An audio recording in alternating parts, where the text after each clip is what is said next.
하나님께서 우리 예배를 받으시고 또 말씀의 능력이 우리 가운데 나타나서 우리의 삶이 더 좋아졌으면 좋겠고 하나님의 축복이 여러분에게 임해서 하나님께 영광이 됐으면 좋겠습니다.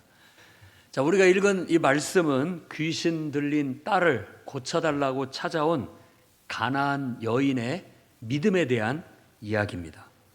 이 일화는 앞서 예수께서 이 마태복음 13장에 소개하고 있는 천국에 대한 비유가 씨 뿌리는 비유부터 해서 이렇게 나타나는데, 그 중에서 밭에 감추어진 보화 그리고 또 값진 진주를 구하는 장사, 이 두 가지 비유가 같은 내용인데 그 비유와 관련이 있는 일화라고 말씀드릴 수 있겠습니다. 그게 어떻게 관련이 있는지 한번 살펴보면서 오늘 이 이야기가 우리에게 주는 교훈은 무엇인가, 그걸 같이 나누고자 합니다. 첫 번째는 여러분, 하나님의 축복을 절대적으로 사모하는 여러분이 되기를 바랍니다. 하나님의 축복은 그냥 절대적으로 사모해야 돼요. 사실 예수님께서 이 일이 있기 전에 이제 바리새인과 사두개인들이 예루살렘부터 와가지고 예수님과 제자들을 트집 잡았어요. 손 씻지 않고 먹는다고. 그 이야기가 있었어요. 그들은 이상스러우리만큼 적대적이에요, 예수님께 대해서. 그런 와중에 예수님께서 이제 아예 이스라엘 경내를 벗어나요. 두로와 시돈까지 간 거예요. 두로와 시돈. 그 지역은 이스라엘의 영역이 아니었습니다. 왕국 시대에도 마찬가지고. 그러니까 이방인의 땅으로 아예 가버린 거예요. 제가 볼 때는 예수님께서 여러 가지로 그 대적자들하고 이렇게 논쟁하고 피곤하시기도 하고 사역에 피곤하기도 해서 아예 사역의 대상이 없는 이방인의 땅으로 가서 좀 쉬시려고 가신 것이 아닌가 하는 생각이 듭니다. 그렇잖아요. 좀 일상에서 내가 사역하는 현장에서 벗어나야 뭐 사람들이 귀찮게도 안 하고 좀 한가롭게 마음을 쉼을 얻을 수 있기 때문에. 그러니까 거기에는 예수님이 사역을 하러 가신 게 아니에요. 두로와 시돈 땅에는 사역을 하러 간 게 아니에요. 그냥 낯선 땅에 가서 좀 쉬고 오고 싶은 그런 마음이죠. 요즘으로 말하자면 외국 여행 간 거죠. 좀 멀리, 좀 일상에서 벗어나서 좀 귀찮게 하고 힘들게 하고 스트레스 받고 압박 받았던 그런 일들로부터 좀 벗어나고 싶어서 두로와 시돈 땅에 들어갔다고 볼 수 있습니다. 그러니까 전도할 목적은 아니었습니다. 그런데 항상 예상 밖의 일이 일어나요. 어떻게 알았는지 거기에 가나안 여인 하나가 자기 딸이 귀신 들려서 고통받고 있으니까 어떻게 예수님의 소문을 듣고 예수님을 알아보고 예수님을 찾아와요. 다 아무도 찾아오지 않았지만 이 여인만 찾아와요. 이런 걸 봤을 때 정말 천국은 침노하는 자의 것이다 라는 말씀이 느껴집니다. 사실 예수께서 말씀하시기를 나는 잃어버린 양을 찾으러 왔지 내가 이스라엘 백성 외에 다른 사람들은 나의 사역의 대상이 아니다 라고 그렇게 말씀하셨단 말이에요. 그러면 이방인 전도를 예수님은 하지 말라는 말인가? 아니에요. 예수님의 사역은 유대인들을 대상으로 한 사역입니다. 그런데 이제 제자들 때에는 이방인들을 상대로 해서 복음을 전해야 될 때는 아직 오지 않은 거죠. 아직 오지 않은 거예요. 그렇게 거부를 했지만 결국 그 여인이 찾아오게 됨으로써 그 여인이 예수 그리스도를 통해서 하나님의 은혜와 축복을 받고 귀신 들려 고통받는 자기 딸이 나음을 받게 됐다라는 이야기입니다. 대단하죠. 성경에는 그런 사람들이 몇 있습니다. 유다의 며느리 다말, 원래 가나안 여인이에요. 그 여인도 자기 아들을 결혼시켰는데 아들이 죽어버렸죠. 그 다음에 둘째 아들을 통해 손을 보려고 했는데 둘째도 죽어버렸죠. 이제 셋째도 죽을까 봐서 내어주지를 않아요. 그러자 이 다말이라는 여인이 기지를 써서 결국은 후손을 시아버지를 통해서 잊게 됐다라는 이야기.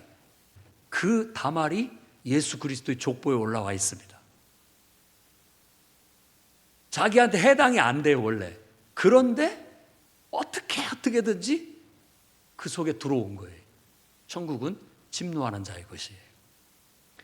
앞에서 우리가 봤던 바리새인이나 서기관들, 이런 사람들은 이미 하나님의 말씀을 받은 사람이요, 하나님의 은혜의 말씀, 축복의 말씀을 받은 사람이기 때문에 그들에게 있어서 예수 그리스도를 환영해야 되고, 당연히 예수 그리스도의 은혜와 축복을 기꺼이 환영하고 받아들여야 함에도 불구하고 오히려 그들이 예수 그리스도를 통해서 주어진 하나님의 은혜와 축복을 걷어차버려요. 받아야 할 사람은 못 받고 받을 대상이 아닌 사람이 갑자기 뛰어 들어와서 하나님의 은혜와 축복을 받는 사례가 이 가나안 여인이라고 할 수 있다라는 거예요. 여러분은 어떤 사람이 되고 싶습니까? 모압 여인 룻에 대한 얘기도 우리가 잘 알고 있죠. 룻도 모압 여인이에요. 이방 여인이라고. 하나님의 나라와 하나님의 축복과는 아무 상관이 없어요. 그런데 유대인 남자를 만나서 혼인하게 됐고, 그것도 또 남편도 두고 버렸고, 다시 그냥 아무 관계도 없어질 수 있는 충분한 조건과 이유가 됐음에도 불구하고 끝까지 시어머니의 하나님이 내 하나님이 되고 시어머니의 나라가 내 나라가 되고 나는 끝까지 따르겠다라고 해서 결국은 축복을 받았죠. 또 우리가 기생이라고 말하는 라합, 저는 이제 기생이라는 표현보다도 여관 주인이 더 적합한 표현 같아요. 여관 주인이었던 라합이 유대인들의 정탐꾼들을 숨겨두고 그 정탐꾼의 한 사람과 혼인함으로써 하나님 나라 백성이 됐다는 이야기들도 성경에 나타납니다. 이런 특별한 여인들이 있어요. 그들은 이방인이었고 하나님의 축복하고는 상관이 없는 사람들이었어요. 그런데도 뚫고 들어온 사람이 있더라 이거예요. 하나님은 우리에게 이미 축복을 주시려고 다 왔는데 당연히 내가 그 은혜를 받고 그 축복을 받아야 함에도 불구하고 뭔가 마음이 잘못돼서, 마음이 다쳐서 그 가치를 알아보지 못하고 그걸 흘려보내버리는 사람이 있는가 하면, 그 가치를 알고 악착같이 그걸 차지하는 사람이 있더라 이거예요. 여러분은 그런 사람이 되시기를 바랍니다. 하나님의 축복이 있다면 내가 그거 받겠다고 해야죠. 제가 중학교 때 천주교 학교를 다녔는데 해성중학교라고 해서 천주교 재단 학교입니다. 근데 성경 과목 시간이 있어요. 그러면 수녀가 와서 성경을 가르쳐요. 그러니까 이제 여자분이 오시고 그러니까 남학생들, 중학생들이 얼마나 짓궂습니까? 그러니까 막 어떻게든 재미있는 얘기를 해주려고 하는데 그때 잊어버리지 않는 얘기가 있어요. 순교 얘기를 해주더라고요. 우리나라 저 서산 쪽에 가면 이렇게 순교 당하는 그런 거 있잖아요, 관아에. 그런데 소금장수가 지나가다가 그 순교 당하는 그 관아의 재판 과정을 이렇게 봤는데, 이렇게 담을 넘어 보니까는 막 빛난 옷을 입은 천사가 내려와서 그 순교 당하는 사람들 머리 위에다가 황금 면류관을 막 이렇게 씌워주는 걸 소금장수가 봤다는 거예요. 그런데 유독이 한 사람한테만 씌웠다 벗겼다 씌웠다 벗겼다 하더래요. 그러니까 지금 예수님을 결단하고 순교를 당해야 되는데, 네가 여기서 예수님 부인하면 상다리가 부러지도록 맛있는 음식을 먹이고 너는 살려주겠다. 그러니까 마음이 왔다 갔다 하는 거예요.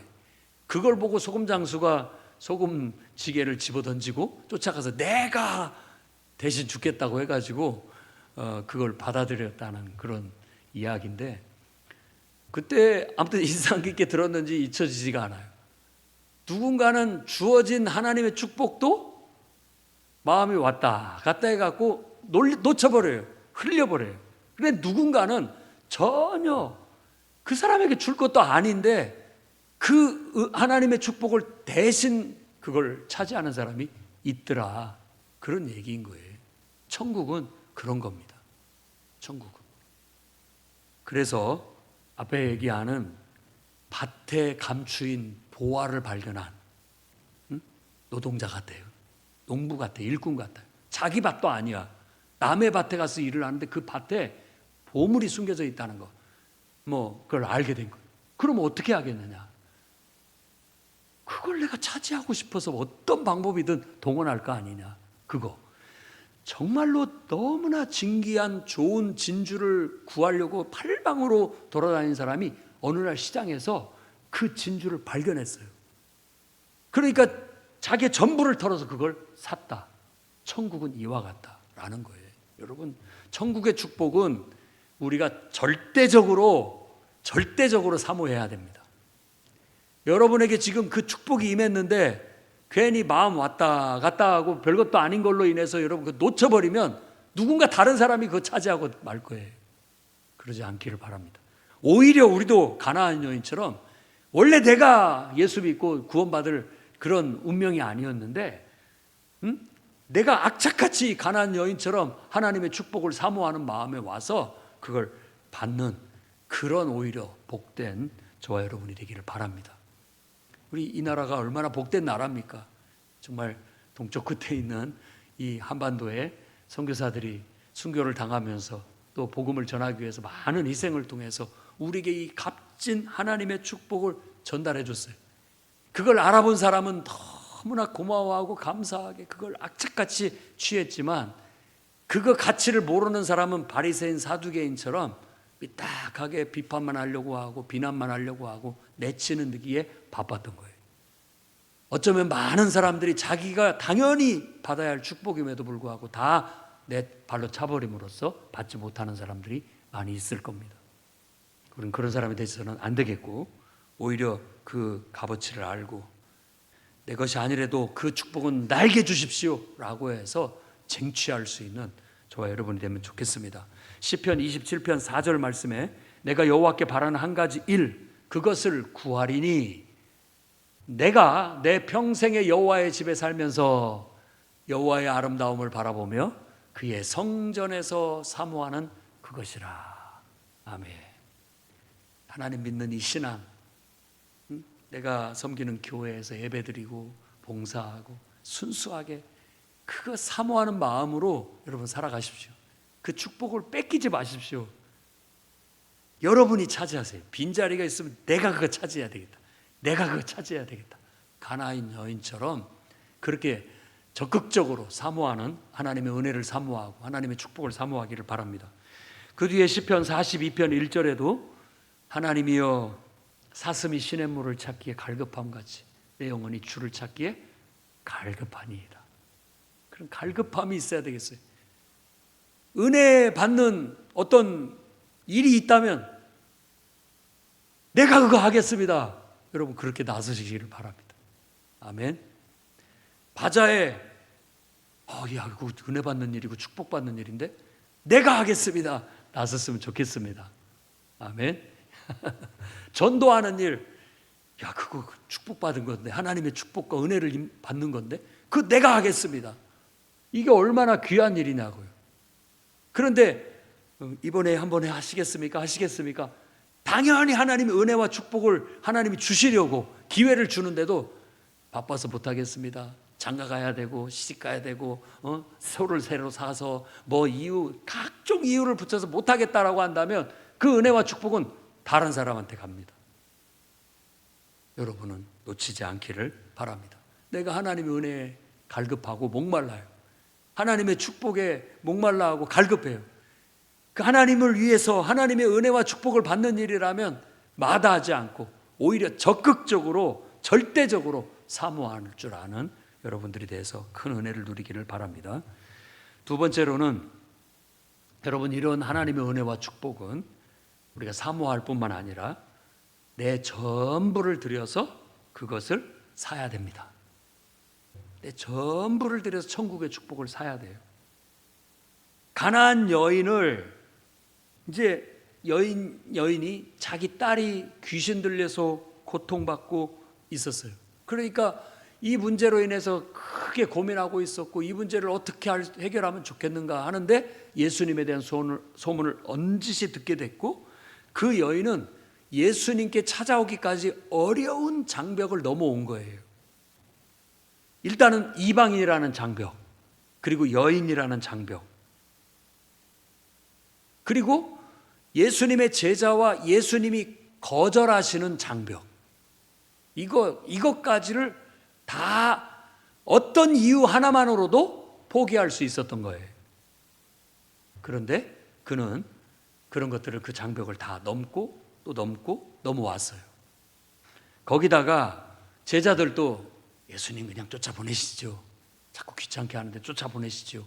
제자들도 그랬고 예수님도 이렇게 말하면 가겠지 하고 자녀들의 떡을 취해 개들에게 주는 것이 마땅치 않다. 굉장히 모멸적인 말이에요. 무시하는 얘기라고요. 그 말 듣고 자존심 상해갖고 그래도 축복 주십시오 그렇게 할 사람 거의 없다는 거예요. 그런데 이 여인은 그 상황, 그런 말을 들었음에도 불구하고 다 옳습니다마는 주님, 개들도 주인의 상에서 떨어지는 부스러기를 먹고 삽니다. 부스러기라도 좀 내려주십시오 라고 그런 겸손한 마음, 가난한 마음을 가진 거예요. 이 모든 얘기를 한마디로 얘기한다면 그는 이 하나님의 은혜와 축복을 얻기 위해서 자기의 모든 걸 내려놨다, 이런 얘기예요. 자기의 모든 걸 내려놔야만 장벽을 뛰어넘을 수가 있는 거예요. 핑계를 뛰어넘을 수 있는 거예요. 이유를 뛰어넘을 수 있는 거죠. 이방인이라는 장벽, 나를 내려놓으니까 그걸 넘어서 갈 수 있는 거예요. 여인이라는 그 장벽 내려놓으니까 여인의 몸으로도 그냥 갈 수 있었던 거예요. 거절을 당하면서도 포기하지 않고 끝까지 자세를 낮추면서 겸손히 하나님의 은혜와 축복을 구한 것은 자기의 모든 걸 다 내려놨다라고 말하는 거예요. 그런 내려놓음이 있어야 하나님의 은혜와 축복을 받는 게 아닌가. 그래서 성경에는 바로 이런 신앙을 우리에게 적극적으로 추구하라고 가르치고 있는 겁니다. 여러분, 정말 여러분 자신을 내려놓으십시오. 그 내려놓는 마음을 성경에서는 가난한 자, 가난한 영혼, 겸손한 자, 겸손한 영혼, 순종하는 자, 순종하는 영혼, 충성하는 자, 충성하는 영혼이라고 얘기하는 거예요. 다 똑같은 말이에요. 난 당신 없이는 아무것도 못합니다. 그냥 단순한 마음에 자신의 모든 걸 하나님께 의탁하고 나아가는 마음, 이게 바로 자기의 전부를 들여 그 값진 보화를 샀던 그 비유의 말과 똑같은 거예요. 자기의 전부를 들여서 그게 정말로 갖고 싶고 그게 정말로 소중한 거라면 자기의 전부를 들여서 그걸 사게 마련이다. 이 여인은 하나님의 축복을 받고 자기 딸이 귀신 들려 고통받는 데서 노임을 받는 것을 위해서 자기의 전부를 바친 거죠. 그래서 은혜를 입었다라고 말할 수 있습니다. 욥기 5장 8절에 나라면 하나님을 찾겠고 내 일을 하나님께 의탁하리라. 그런 상황에 나라면 하나님을 찾겠다, 나는 하나님께 모든 걸 맡기고 하나님을 의지하겠다 라는 권면의 말처럼 우리도 그런 마음을 갖고 하나님을 섬기고 우리에게 주어진 삶을 살았으면 좋겠습니다. 로마서 14장 8절은 너무나도 잘 아는 말이죠. 우리가 살아도 주를 위해 살고 죽어도 주를 위해 죽나니 사나 죽으나 우리가 주님의 것이다. 이런 신앙 고백이 내 모든 걸 다 바쳐 하나님을 선택한 사람의 고백인 거예요. 하나님이 내 전부예요. 갈라디아서 2장 20절 말씀도 내가 그리스도와 함께 십자가에 못 박혔나니 그런즉 이제 내가 사는 거 아니다. 내 안에 그리스도께서 사시는 것이다. 이제 내가 육체 가운데 사는 거, 나를 사랑하사 나를 위해서 자기 자신을 버리신 하나님 아들을 믿는 믿음 안에서 사는 것이다. 이게 바로 내 전부는 다 주님의 것입니다. 이제는 내가 사는 게 아니라 주님이 내 안에 사시는 겁니다. 나는 주님의 것입니다 라는 그런 고백을 드리는 거예요. 그러면 천국이 여러분의 것입니다. 심령이 가난한 자는 복이 있나니 천국이 너희 것이니라. 그 말씀이 여러분에게도 성취되기를 주의 이름으로 축원합니다. 세 번째로는 이런 모든 태도를 한마디로 얘기한다면 수용적인 믿음이라고 할 수 있겠어요. 여러분, 우리도 수용적인 믿음을 좀 배웁시다. 수용적이라는 것은 받아들인다는 뜻이에요. 무슨 이유 이렇게 따지지 않고 받아들인다는 거예요. 어떻게 보면 우리가 뭐든지 그냥 다 긍정하고 무조건 수용하는 것이 다 좋은 건 아니지만, 지금 하나님에 대해서는 무조건 수용하는 게 좋은 거예요. 무조건. 거기에는 자존심도 없어요. 거기에는 이해관계도 없어요. 이해 득실도 없어요. 그런 거 따지지 않고 그냥 받아들이는 거예요. 그걸 오늘 이 가나안 여인이 보여준 믿음이라고 말할 수 있는 거예요. 그건 수용적인 믿음입니다. 그런 믿음이 있을 때 기적이 나타나고 능력이 나타나는 것 같아요. 그러니까 지금 이 기적이 일어나 안 될 걸 되게 만들었잖아요. 불가능한 걸 가능하게 만들었다고요. 그게 바로 적극적인 수용적인 믿음 때문에 가능했다라는 것이죠. 다니엘서 6장 23절에 보면 다니엘이 사자굴에 들어갔을 때 사자가, 그 배고픈 사자가 순한 고양이처럼 그냥 애완견처럼 그 앞에 딱 앉아 있었다고 얘기합니다. 그 몸이 조금도 상하지 않았어요. 그게 바로 하나님을 향한 절대적인 신뢰와 하나님의 주시는 모든 것들을 수용하는 수용적인 믿음이 있었기 때문에 그런 기적과 능력이 나타날 수 있었다는 거예요. 다니엘서도 그걸 보여주고 있고요. 그 다음에 하박국 2장 4절 우리가 잘 알다시피 의인은 믿음으로 말미암아 살리라. 특히 이런 하박국이나 이런 이야기는 고난받고 핍박받고 하나님 믿는 것이 방해받는 상황 속에서, 시험 든 상황 속에서 우리가 살기 위해서는 믿음밖에 없다, 이걸 말하는 거예요. 사방이 전쟁터라 할지라도 그 혼란 속에서 나를 지키고 내가 살아갈 수 있는 것은 믿음밖에 없다, 그걸 말하고자 하는 거예요. 오늘날도 우리가 흔들림 없이 어떤 상황에도 적응할 수 있고 어떤 상황에서도 믿음을 지킬 수 있고 이겨나갈 수 있는 길은 이 수용적인 믿음이 필요하다는 거예요. 그래야 여러분 장애물을 다 뛰어넘고 어떤 이유에도 흔들림 없이 우리는 끝까지 이 신앙을 지키고 그런 속에서 하나님의 기적과 능력을 경험할 수 있다고 말씀드릴 수 있습니다. 히브리서는 믿음장이죠. 히브리서 11장 6절은 믿음이 없이는 하나님을 기쁘시게 못한다. 여러분, 하나님에 대해서는 절대적인 신뢰와 절대적인 수용, 그런 믿음을 가져야 됩니다. 그가 계신 것 반드시 믿어야 되고 그가 자기를 찾는 자들에게 상 주시는 이심을 믿어야 돼요.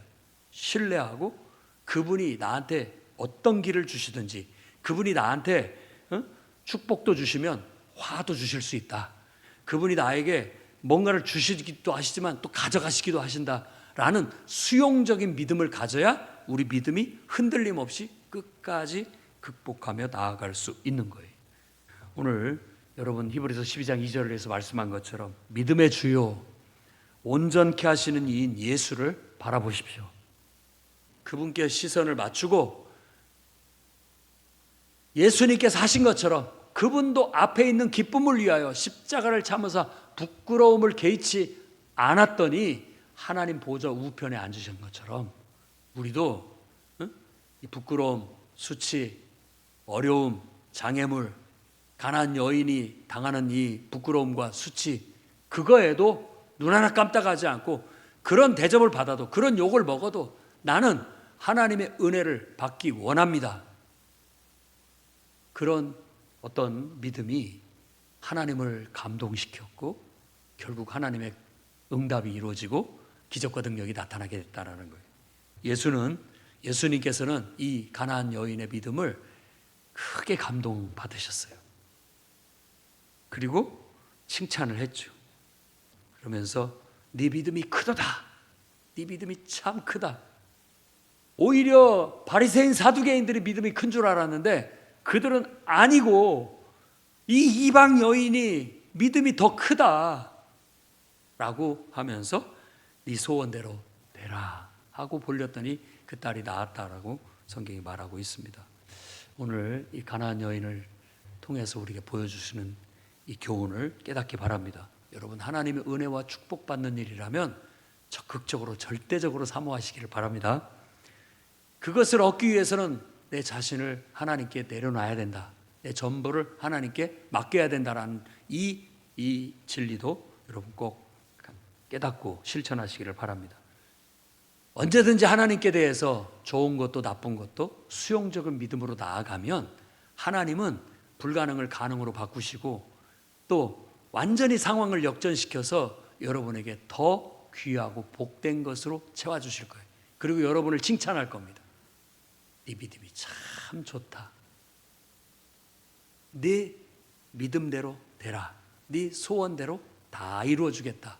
하나님이 아브라함에게 축복한 것처럼, 이 여인에게 축복한 것처럼 여러분들의 믿음을 보고도 하나님이 축복하는 놀라운 역사가 있기를 주의 이름으로 축원합니다. 기도하겠습니다. 거룩하신 주님, 오늘 말씀을 통해서 우리가 또한 하나님을 만나고 하나님의 은혜를 입습니다. 주여, 가나안 여인이 보여준 모범을 따라 우리도 그런 수용적인 믿음을 갖게 해 주시옵소서. 하나님의 은혜를, 천국을 사모해서 자신의 모든 걸 다 내려놓고 예수님을 의탁한 것처럼 우리도 그런 절대적인 믿음과 신뢰를 가지고 좋을 때나 나쁠 때나 힘들 때나 변함없이 주님만 예배하고 주님만 사모하고 천국을 소망하며 살아가게 해 주시옵소서. 예수님 이름으로 기도드립니다. 아멘.